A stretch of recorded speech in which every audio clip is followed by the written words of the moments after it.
Hello everyone, this is Meenu Dhankhar and welcome back to my YouTube channel #commerce wise. तो class 11th accountancy chapter कर रहे हैं 9 और chapter है अपना बुक्स ऑफ ओरिजिनल एंट्री या फिर कहें जर्नल।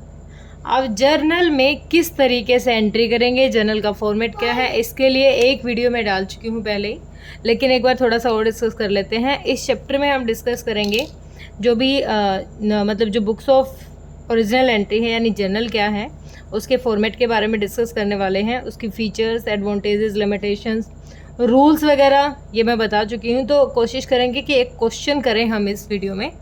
तो बिल्कुल मोटा मोटा सा देख लेते हैं। मैंने लास्ट क्लास में बताया था कि जब फर्स्ट टाइम हम जो हमारे सोर्स डॉक्यूमेंट्स हैं उनसे एंट्री करते हैं कहाँ पर, बुक्स ऑफ ओरिजिनल एंट्री में, मतलब जहाँ पर हम फर्स्ट टाइम क्रेडिट और डेबिट करते हैं अमाउंट को, वो कहाँ करेंगे, वो हम जर्नल में करेंगे। और ये बिल्कुल बेसिक बुक है, ठीक है। अगर हमारा बिजनेस छोटा है और ये डे टू डे रिकॉर्ड कर रहे हैं, ये कैसे रिकॉर्ड करते हैं, क्रोनोलॉजिकल ऑर्डर में, यानी डे टू डे रिकॉर्ड करता है इसमें ट्रांजेक्शन्स को हम।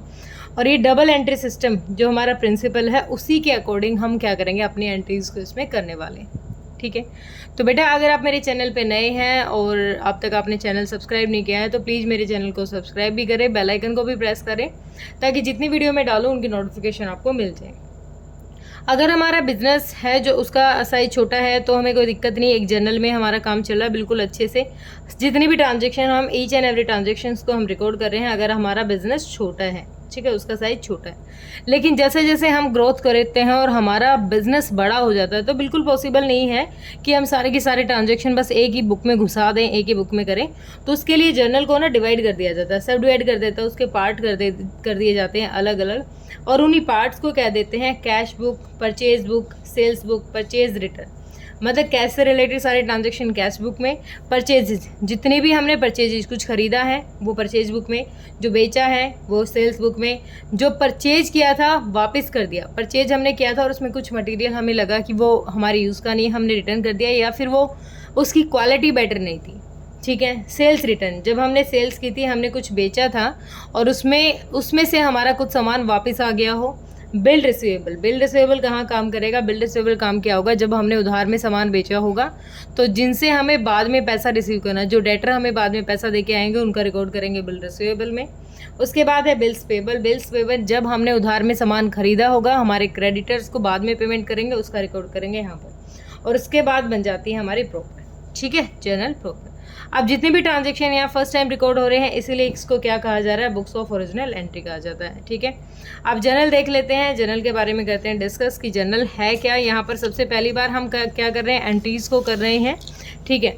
तो इसकी फीचर्स की तरफ थोड़ा सा ध्यान देते हैं। फीचर्स हमें क्या कह रही हैं, फीचर्स कहो या फिर कैरेक्टरिस्टिक्स कहो या फिर इसकी विशेषताएं कहो, तो यहाँ पर हम जितनी भी हमारे ट्रांजेक्शन है फर्स्ट ऑफ ऑल सबको यहाँ रिकॉर्ड कर रहे हैं। और उनका क्या है मतलब जब हम फर्स्ट टाइम सारी चीज़ों को यहाँ पर ही रिकॉर्ड कर रहे हैं तो इसलिए इसको कहते हैं बुक्स ऑफ ओरिजिनल एंट्रीज, जहाँ पर ओरिजिनल एंट्रीज की जा रही है, ठीक है। बिल्कुल पहली बार एंट्री यही होती है, सारी बिल्कुल सीक्वेंस से एंट्री होंगी इसमें हमारी, ठीक है। बिल्कुल डेली रिकॉर्ड होगा, डेली बेसिस पे अकाउंटिंग होती है यहाँ पर, ठीक है। वही सेम बात डे टू डे रिकॉर्ड करते हैं हम यहाँ पर।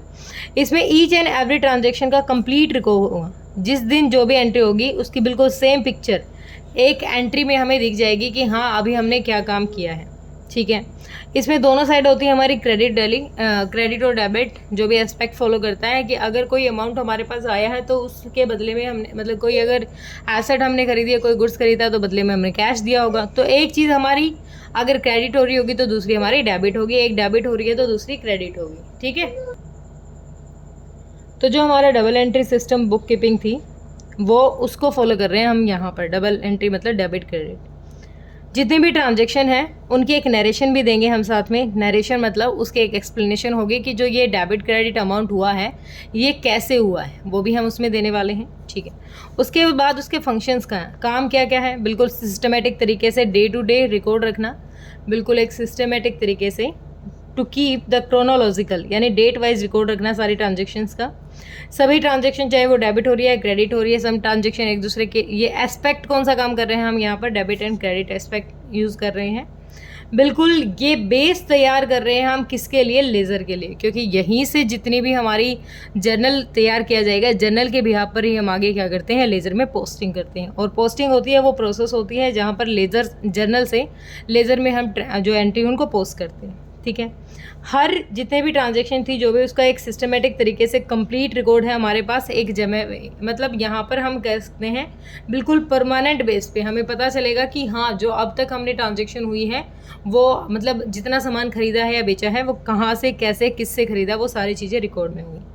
ये इसके एडवांटेजेस है, ये ज़्यादा नहीं बता रही हूँ मैं, कुछ काम की नहीं है। आगे इसके लिमिटेशंस हैं, ये आप पढ़ लेना, बिल्कुल बेसिक। अब फॉर्मेट पे आते हैं। फॉर्मेट क्या है, मैंने बताया था 5 होंगे बेटा इसके। डेट, जहाँ पर डेट होगी, पर्टिकुलर्स, यहाँ पर हमारा डेबिट अमाउंट जाएगा, 2 के साथ हमारा क्रेडिट आएगा, और इसी की ब्रैकेट में होती है अपनी नरेशन जो एक्सप्लेनेशन होगी। थ्योरी क्लास के लिए मैंने एक थ्योरी क्लास डाल रखी है, वो देख लीजिए। लेज़र अमाउंट, ठीक है, ये हमारा डेबिट और क्रेडिट अमाउंट। इसके बाद आते हैं रूल्स। रूल्स भी हमने कर लिए थे। रूल्स में हमने किया था ना कि जो 3 थे, पर्सनल का रूल क्या था, debit the receiver credit the giver, जो रिसीव कर रहा है डेबिट कर दो, जो दे रहा है उसको क्रेडिट कर दो। फिर उसके बाद है रियल। रियल क्या था, रियल में मतलब था कि जो आ रहा है उसको डेबिट कर दो, जो जा रहा है उसको क्रेडिट। जैसे हमने मशीनरी खरीदी तो मशीन हमारे पास आई है तो डेबिट वर्ड कम्स इन, जो आ रहा है उसको डेबिट कर दो। कैश हमारे पास से चला जाएगा, कैश को क्रेडिट कर देंगे। ठीक है, ये रूल्स हैं इसके, ये आपको ध्यान रखने हैं। उसके बाद आ गया नॉमिनल। नॉमिनल क्या था, नॉमिनल में हम हमारे जो गुड्स है, जो वर्ड आएगा गुड्स आगे है इसके बारे में, चलो वही आएगी तब बताती हूँ। नॉमिनल हम जितने भी हमारे एक्सपेंसेस या लॉसेस होंगे या फिर जितनी हमारी इनकम है, ध्यान रखना है जितने भी एक्सपेंस उनको डेबिट करना है, ठीक है, और जितने भी इनकम है उनको क्या करना है, क्रेडिट करना है, जो भी हमारी इनकम रहेगी। ठीक है, अब एक चीज़ क्या है इसमें, क्रेडिट ऑल इनकम्स यहाँ पर दे रखा है। एक चीज़ क्या है, वैसे तो परचेज हमारा क्या है, खर्चा है, लेकिन कुछ केसेस ऐसे भी आएंगे जिसमें हम परचेज को क्या करेंगे, क्रेडिट भी करेंगे, वो भी आगे बढ़ेंगे। आगे देखो मीनिंग ऑफ गुड्स। अब यहाँ पर गुड्स क्या होता है, जो सामान हमने रीसेलिंग के लिए खरीदा हो। गुड्स क्या होते हैं, गुड्स हमारे पर्पज़ ही हमारे क्या होता है, ट्रेड में यूज़ किए जाते हैं, वहाँ पर हम गुड्स को खरीदते हैं रीसेल करने के पर्पज़ से। अब रीसेल करना है तो इसका मतलब उनको खरीद के लाए होंगे तो परचेज करेंगे, और रीसेल करेंगे तो सेल्स हो जाएगी, हमारे बदले में हमें पैसा मिलेगा। तो खरीदा था जब एक्सपेंस था और बेचा जब हमारी इनकम हो गई है। तो यहाँ पर गुड्स वर्ड हम कहीं यूज़ नहीं करेंगे, हम यूज़ करेंगे जब हम खरीद रहे थे गुड्स को तो परचेज अकाउंट यूज़ करेंगे, खर्चा है हमारे लिए, और परचेज क्या हो जाएगा, नॉमिनल के अकॉर्डिंग डेबिट हो जाएगा। जब हम सेल्स करेंगे तो सेल्स क्या हो जाएंगी हमारी, हम बेचेंगे तो हमारी इनकम हो जाएगी, बदले में हमें पैसा मिलने वाला है। ऐसे ही अगर जो हमने परचेज किया था उनको वापस कर रहे हैं तो परचेज रिटर्न अकाउंट यूज़ करेंगे। सेल्स हमारी वापस आ जाती है, सेल्स रिटर्न अकाउंट यूज़ करेंगे। फिर जो बच जाएगा लास्ट में, जो हमारा मतलब जो ऐसे गुड्स होंगे जो बिके नहीं होंगे एट द एंड में, उनको स्टॉक का नाम दे दिया जाएगा। ठीक है, अब देखो, अब यहाँ पर केस आ गया हमारा, ये क्वेश्चन शुरू हो गया है। क्वेश्चन 1 ही करा देती हूँ आपका, फिर उसके बाद थोड़ी सी थ्योरी है। हाँ, पहले डिस्काउंट की थ्योरी कर लेते हैं, पहले मैं थ्योरी करा देती हूँ। अब देखो, डिस्काउंट है, डिस्काउंट हमारे 2 टाइप के हैं, एक तो ट्रेड और एक कैश। ट्रेड डिस्काउंट जैसे आपने मॉल्स वगैरह में देखा होगा, 20% ऑफ, 70% ऑफ, 60% ऑफ, इस तरीके से लिखा हुआ है, वो जो बिल्कुल चिल्ला के कह रहे हैं हाँ इतना ऑफ है। अगर ट्रेड डिस्काउंट है तो उसकी अलग से एंट्री करने की ज़रूरत नहीं है। सपोज करो मैंने 5,000 की चीज़ खरीदी है, ठीक है, उस 5,000 को ऑफ करके मुझे पड़ी वो 4200 रुपये की, तो 800 रुपये ट्रेड डिस्काउंट ज़रूरत नहीं है, मुझे 4200 से डेबिट हो जाएगा, 4200 से क्रेडिट हो जाएगा। ठीक है, अलग से दिखाने की ज़रूरत नहीं। लेकिन अगर हमारे कैश में कुछ रिलैक्सेशन हो जाती है, कैश अगर हमारा डिस्काउंट हमें रिसीव होता है तो इसके लिए अलग से हमें दिखाना पड़ेगा। ठीक है, जैसे देख लेते हैं एक बार, कैश के लिए एक एंट्री दे भी रखी है इन्होंने, नहीं एंट्री नहीं दे रखी, यहाँ पर डिफरेंस बता रखा है कैश का और ट्रेड का। ठीक है, तो कैश की एंट्री में देखो, कैश को इस तरीके से दिखाया जाएगा कि जितना कैश डिस्काउंट दे रहे हैं अमाउंट अलग से दिखाएंगे, एंट्री में उसको नहीं दिखाएंगे। ठीक है, अब रिबेट क्या है, रिबेट होती है छूट। छूट कब दी जाएगी, हमारे सामान में कुछ कमी होगी, हमारा सामान डैमेज होगा, ठीक है, कोई भी रीज़न हो सकता है, अच्छी क्वालिटी का ना हो, तो थोड़ी बहुत हम छूट दे देंगे, इसको हम ट्रेड की तरह ट्रीट करेंगे। अब मेरे ख्याल से मुझे अच्छा एक कंपाउंड एंट्री और है। कंपाउंड मतलब जो मुझे लग रहा है कि सारे एक्सपेंस ही है तो उनकी इकट्ठी एंट्री कर देती हूँ। ठीक है, जैसे ये रहा, जैसे मुझे लग रहा है सैलरी मैंने पे की है, रेंट पे किया है, तो उनके बदले में कैश गया है, तो एक्सपेंस था, एक्सपेंस डेबिट कर दिए। कंपाउंड मतलब एक साइड जब मुझे लग रहा है कि सारे एक जैसे से खर्चे हैं तो उनको इकट्ठे एंट्री करना ही हमारे कंपाउंड एंट्री होता है। ठीक है, एक बार मैं सोच रही हूँ आज थ्योरी करा देती हूँ सारी, फिर एक क्वेश्चन करा लेंगे इसी में। आगे थ्योरी हमारी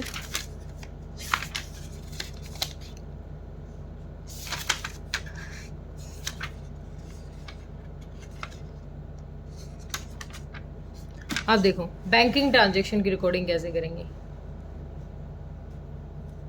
ठीक है। Banking transaction, recording of banking transaction. Bank में जब तुम पैसा जमा करवाने जाओगे तो बैंक के पास पैसा आएगा और हमारे पास से कैश चला जाएगा। तो डेबिट व्हाट कम्स इन, भाई बैंक के पास ऐसा रहा, तो जब हम डिपॉजिट करने जाएंगे तो एंट्री क्या हो जाएगी, बैंक टू कैश, क्योंकि बैंक में पैसा आया है और हमारे पास से कैश चला गया है। जब हम विड्रॉ करेंगे तो अपोजिट हो जाएगा, क्योंकि बैंक क्या होगा, पैसा देगा, हमारे पास कैश आ जाएगा। अगर कोई चेक है, कोई ड्राफ्ट है, ठीक है, किसी भी तरीके का चेक है, अगर वो हम बैंक में जमा करवाने जाते हैं तो bank account debit to customer personal account, जिसका नाम उसमें लिखा हो उसका पर्सनल अकाउंट को हम क्रेडिट कर देंगे, ठीक है, क्योंकि क्रेडिट द गिवर का रूल है और जो दे रहा है उसको हम क्रेडिट कर रहे हैं, ठीक है। और सेम यही अगर हम रिसीव कर रहे हैं तो हम क्या करेंगे, अच्छा ये कह रहे हैं कि जिस दिन वो चेक था उस दिन जमा ना करवा, उसको सेम डे पे, अब ये जो चेक ऊपर मिला हुआ था उसको उसी दिन जमा नहीं करवाया, अब उसी दिन जमा नहीं करवाया तो एंट्री तो उस दिन भी होगी। जब जमा नहीं करवाया तो क्या एंट्री हो जाएगी, cheque in hand account debit to customer personal account, ठीक है। अब जब जमा करवा देगा तो बैंक में पैसा चला जाएगा और जो चेक इन हैंड था इसी को हम क्रेडिट कर देंगे, ठीक है।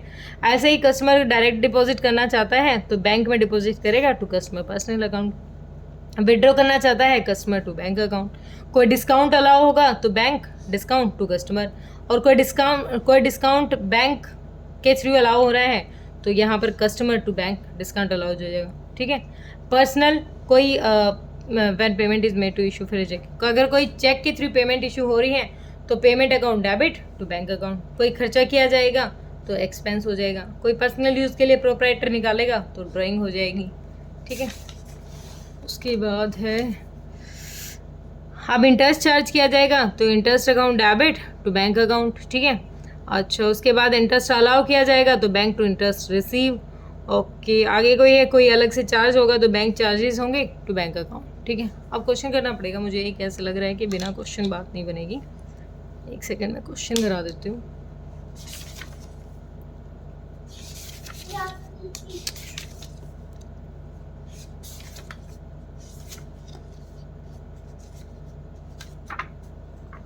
हम फर्स्ट क्वेश्चन करेंगे अपना, देखो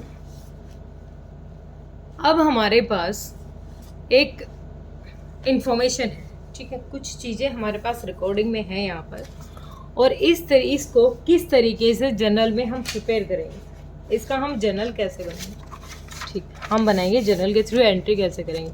जो 5 कॉलम है वो अपने आप आपको बनाना ही है, वो मैं बता चुकी हूँ कैसे बनाने हैं। अब मैं एंट्री करके दिखाती हूँ। हमें क्या करना है, ट्रांजेक्शन से मनोहर लाल सन्स की है, ये नाम ही दे दिया कि जर्नल ही बनाना है किसका, मनोहर लाल एंड सन्स का, ठीक है। हमें ऊपर जर्नल बनाना है, जर्नल लिखना है मनोहर लाल एंड सन्स का। यहाँ कॉलम यूज़ करोगे, ये डेबिट का रहेगा, ये क्रेडिट का रहेगा। LF है, वैसे आप बनाना चाहो तो बना लो, वरना कोई ज़रूरी नहीं है। यहाँ आपका डेट का रहेगा, डेट, पर्टिकुलर्स, LF, डेबिट और क्रेडिट। ये मैं बना के नहीं दिखाऊंगी बार बार एंट्री, ये आप खुद देख लेना, ठीक है। अब देखो, अब क्वेश्चन ने क्या कहा है, Manohar Lal sons started business with cash. Manohar Lal जो सन्स थे, मतलब जो भी ये इंसान बता रहे हैं, इनका जो बिजनेस है, उसने बिजनेस शुरू किया है विद कैश, तो उसने कैपिटल लगाई है। अब अगर मैं पहली ट्रांजेक्शन देखूं तो पहली ट्रांजेक्शन किस तरीके से होगी, पहली एंट्री सबसे पहली बार आया है और उसने लगाया है पैसा, बिजनेस में लगाया है पैसा, पैसा मतलब उसने लगाई है अपनी कैपिटल। तो बिजनेस में क्या आया है, कैश आया है। कितना कैश आया है, कैश अकाउंट डेबिट, ऐसे लिखेंगे, कितना कैश आया है डेबिट में लिखेंगे हम, अपना आया है अमाउंट 60,000, ठीक है। किसके अकाउंट से क्रेडिट, कौन दे रहा है पैसा, ओनर दे रहा है, और ओनर के पर्सनल अकाउंट को किस नाम से लिखा जाता है, to capital account, to capital account. Amount कितना, 60,000। इस तरीके से आपको एंट्री करनी है अगर आप जर्नल में नहीं करना चाहो तो।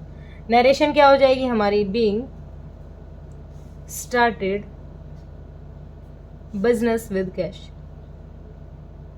Business with cash. अब जो नरेशन है ये हमारे लिए कंपलसरी है लिखना, ठीक है, क्योंकि नरेशन, अब चलो आप तो कॉमर्स के स्टूडेंट हो, आपको तो समझ में आ जाएगी चीज़। अब बहुत सारे ऐसे बच्चे हैं जिनको, देखो अकाउंटेंसी है ना, बिल्कुल सिंपल है, बहुत सिंपल बुक है हमारी, लेकिन ये सिंपल हमारे लिए क्योंकि हम पढ़ रहे हैं, लेकिन हमको इस तरीके से अपने अकाउंट्स प्रिपेयर करने हैं कि अगर कोई जिसको नॉलेज नहीं है वो भी देखे, उसको समझ में आ जाए।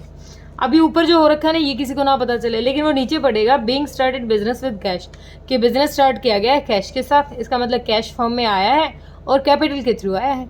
ठीक है, ये नरेशन लिखनी जरूरी है हमारी। सेकंड हमारा हो जाएगा, सेकंड क्या कह रहे हैं, परचेज फर्नीचर फॉर कैश 10,000। हमने फर्नीचर खरीदा है, आया क्या है हमारे पास, फर्नीचर, फर्नीचर अकाउंट डेबिट, और गया क्या हमारे पास से, टू कैश अकाउंट। ठीक है, ये जो टू लिख रहे हो ना तुम, ये टू क्रेडिट की जगह है, हमें लिखने की अलग से जरूरत नहीं। अमाउंट कितना था, 10,000 में हमने क्या खरीदा है, फर्नीचर खरीदा है। ठीक है, नरेशन क्या हो जाएगी, बीइंग फर्नीचर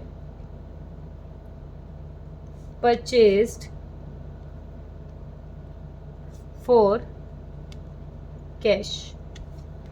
ठीक है, being furniture purchase for cash.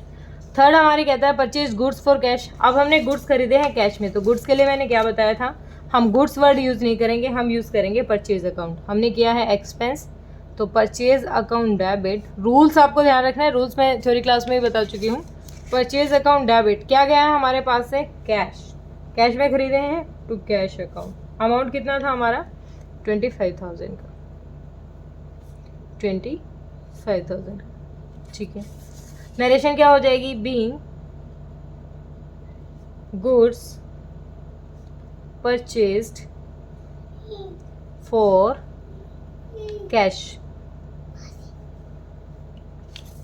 Third entry हमारी है बोट गुड्स फ्रॉम कमलेश। अब हमने गुड्स तो खरीदे हैं लेकिन कमलेश से खरीदे हैं, इसका मतलब हमने उधार में खरीदे हैं, कैश नहीं लिया।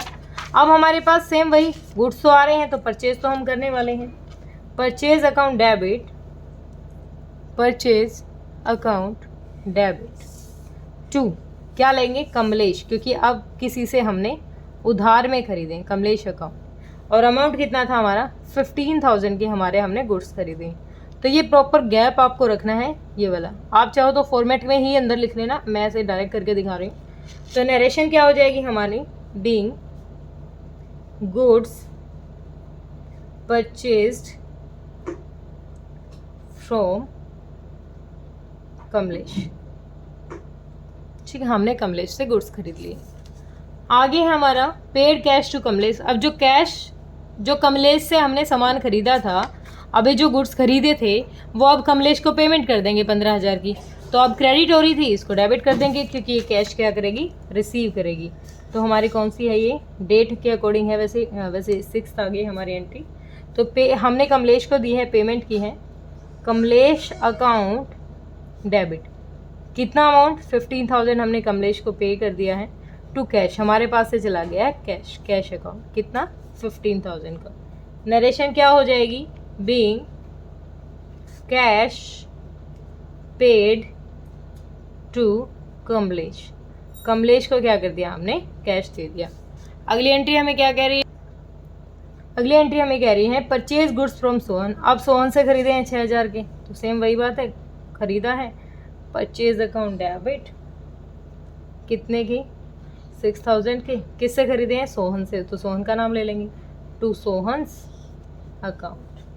कितना, हर किसी के पीछे अकाउंट तो जरूर लगा देना, ठीक है। बीइंग क्या किया हमने, being purchase goods from Sohan. Sohan से क्या खरीद लिया हमने, गुड्स खरीद लिए, ठीक है। आगे कह रहे हैं purchase goods from Sohan for cash. अब सोहन से खरीदे हैं लेकिन कैश में खरीदे हैं, अब कैश ही दे रहे हैं तो किसी का नाम क्यों लेंगे, हम डायरेक्ट क्या लिखेंगे, परचेज अकाउंट डेबिट। जब कैश आ जाता है तो भाड़ में जाए, किससे खरीदें किससे नहीं खरीदें, हमें क्यों रिकॉर्ड करनी है, बदले में हम पैसा ही दे आए हैं, तो ठीक है। कितने के, 8,000 के खरीदे हैं हमने, तो हमारे पास से क्या चला गया, कैश चला गया, कैश अकाउंट कितना, 8,000 का। और नरेशन वो ऊपर वाली हो जाएगी जो पहले की थी हमने, being goods purchase for cash, cash में खरीद लिया हमने। अब हमें किसी का नाम लिखना ज़रूरी थोड़ी ना है। आगे है paid rent for the office use. Office का रेंट पे कर दिया, एक्सपेंस है, रेंट एक खर्चा है, 9 एंट्री हो जाएगी हमारी। रेंट एक एक्सपेंस है, एक्सपेंस हमारे डेबिट होते हैं, तो रेंट अकाउंट डेबिट 1,000 रुपये का हमने खर्चा कर दिया है, और बदले में क्या चला गया हमारा, कैश चला गया हमारे पास से, टू कैश अकाउंट कितना, 1,000 रुपये का। तो क्या हो जाएगा, बीइंग रेंट पेड। ठीक है, ये हमारी निश्चित हो जाएगी। ठीक है, इस तरीके से हमें अपने सारे क्वेश्चंस करने हैं। वीडियो तो मैं सबकी डालूंगी, सारे क्वेश्चन कराने वाली हूँ। ठीक है, आज की वीडियो में थोड़ी थ्योरी ज़्यादा थी इसीलिए करा दिया। आज अब जो हमारे जो 10 क्वेश्चन हैं उनकी तो हमारी बेसिक थ्योरी हम कर ही चुके हैं। पहले जो मैंने करा दी थी रूल्स ध्यान रखने हैं। बस क्या ध्यान रखना है, देखो 3 रूल्स थे हमारे, डेबिट, पर्सनल, वर्सनल सब कुछ भूल जाओ। हमारे 3 रूल्स थे, क्या थे? डेबिट द रिसीवर और क्रेडिट द गिवर। एक चीज़ ध्यान रखनी है, जब क्वेश्चन में हमें लगे कि कोई रिसीव कर रहा है, फट से उसको डेबिट कर दो। और मुझे लगे क्वेश्चन में कि किसी के पास से पैसा जा रहा है, उसको क्रेडिट कर दो। ज़्यादा सोचना ही नहीं है कि वो पर्सनल है, रियल है या नहीं, बस ये देखना कोई रिसीव कर रहा है तो डेबिट कर दो, कोई पे कर रहा है तो क्रेडिट कर दो। अगला जो रूल था हमारा, debit what comes in, debit what comes in, जो हमारे पास आ रहा है उसको जल्दी से डेबिट कर दो। जो भी हम रिसीव कर रहे हैं, सेम वही बात है, जो भी हमारे पास आ रहा है। और जो जा रहा है, क्रेडिट व्हाट गोज आउट, जो जा रहा है उसको क्रेडिट कर दो, व्हाट गोज आउट। ठीक है, जो जा रहा है उसको क्रेडिट कर दो। फिर उसके बाद एक्सपेंस वाला तो सिंपल है, जितने भी हमारे एक्सपेंसेस हैं उनको कर देंगे हैं debit, debit all expenses and losses and credit all incomes and gain. तो क्रेडिट इनकम हमारी क्या हो जाएंगी, क्रेडिट हो जाएंगी। ठीक है, बिल्कुल सिंपल से रूल थे। इनके थ्रू अब जो हमने किए ना, इनसे ही हम आगे सारे क्वेश्चन करेंगे। तो आगे प्रैक्टिकल क्वेश्चन है इसके, तो अगली वीडियो में कराऊंगी बाकी सारे क्वेश्चन। होप क्लियर हुआ होगा। किसी का कोई डाउट हो तो बेटा कमेंट सेक्शन में डालिए। Thank you so much, bye bye.